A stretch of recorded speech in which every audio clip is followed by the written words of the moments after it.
Hello everyone, कैसे हैं आप सब। आज हम बात करेंगे विक्टोरियन टाइम पीरियड के एक और इम्पोर्टेंट राइटर विलियम मैकपीस ठाकरे की।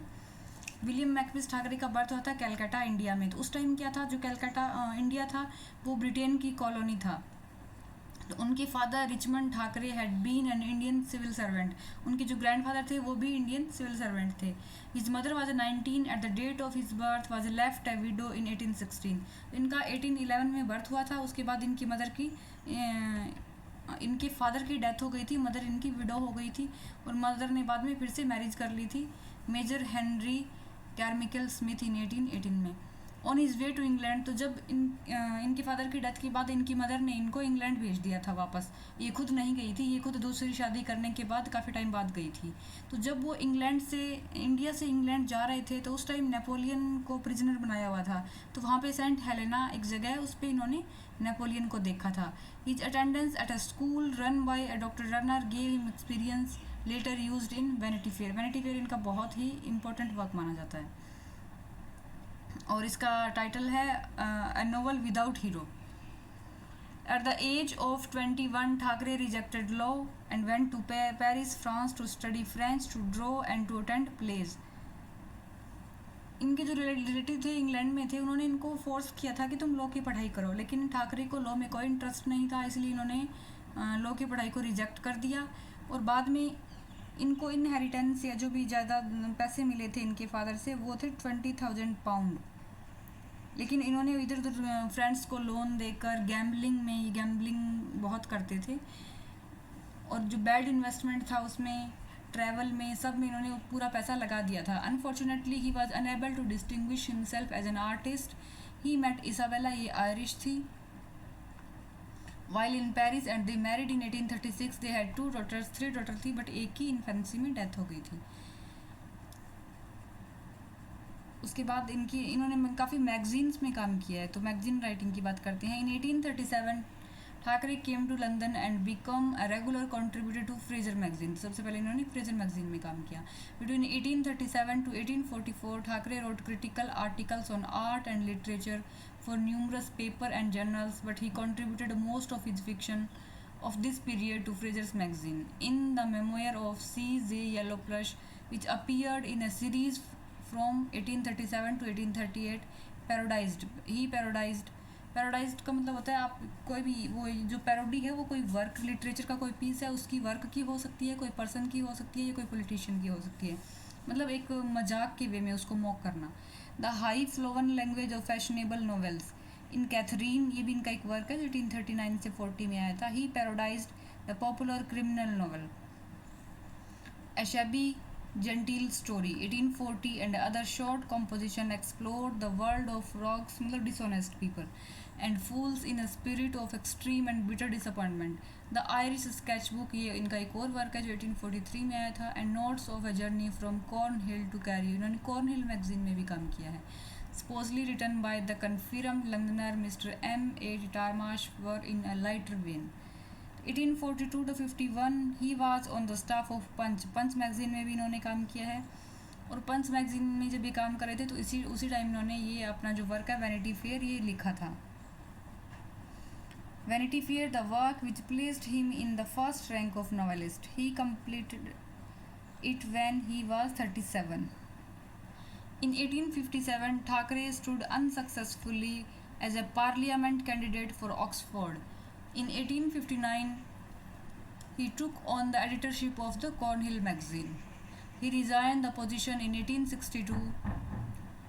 59 में इन्होंने ज्वाइन किया था और 62 में 3 साल बाद रिजाइन कर दिया था, because kindliness and sensitivity of spirit made it difficult for him to turn down contributor. ये जो ठाकरे थे ये बहुत ही शार्प स्टायर लिखते थे। जो सोसाइटी में जो भी बुराइयाँ उस टाइम चल रही थी उनके ऊपर इनका जो सटायर होता था बहुत शार्प होता था।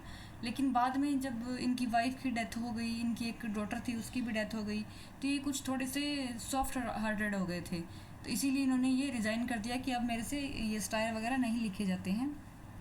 In the fall of 1840s, Thackeray's wife suffered a mental breakdown from which he never recovered. This experience profoundly affected his character and work. He became more sympathetic and less harsh in his judgment. and came to value domestic affection as the greatest good thing in life. जो Henry James थे उन्होंने इनको loose baggy monster भी बोला है, Henry James ने.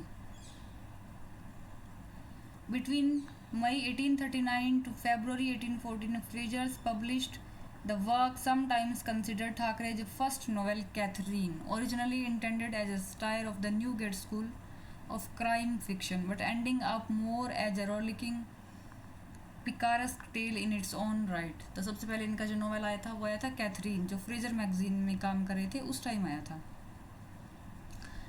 इसके बाद आया था in the luck of Barry Lyndon, a novel serialised in Fraser's in 1844. मतलब इनके वर्क थे जैसे चार्ल्स डिकन के थे, सीरियल में आते थे, बाद में बुक फॉर्म में पब्लिश होते थे. Thackeray explored the situation of an outsider trying to achieve status in high society, a theme he developed much more successfully in Vanity Fair in the character of Becky Sharp. तो जो Vanity Fair है उसमें ये character है Beki sharp. इसका short name है Beki, real इसको Rebecca भी बोलते हैं, रेबेका शार्प.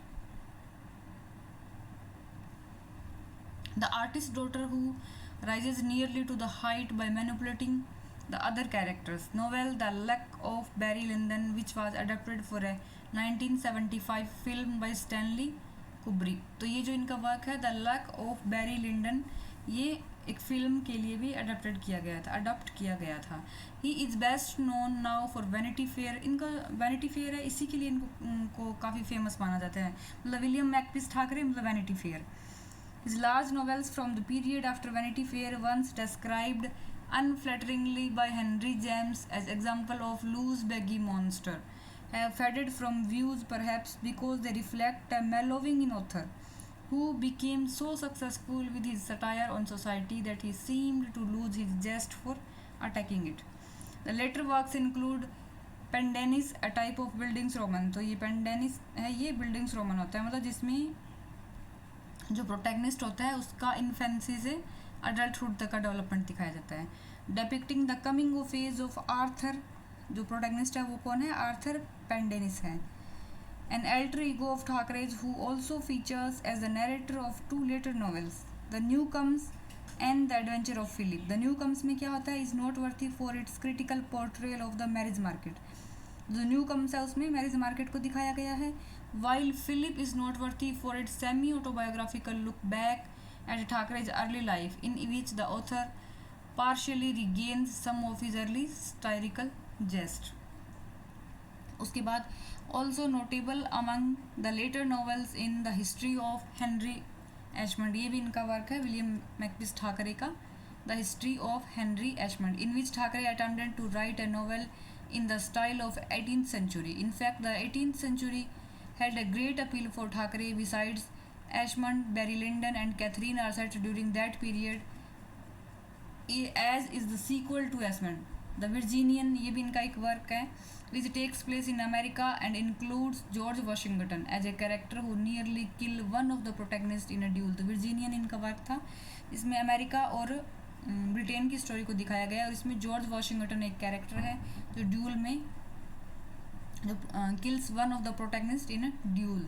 इनका इंपॉर्टेंट वर्क है वैनिटी फेयर, इसको हम नेक्स्ट वीडियो में डिटेल में करेंगे.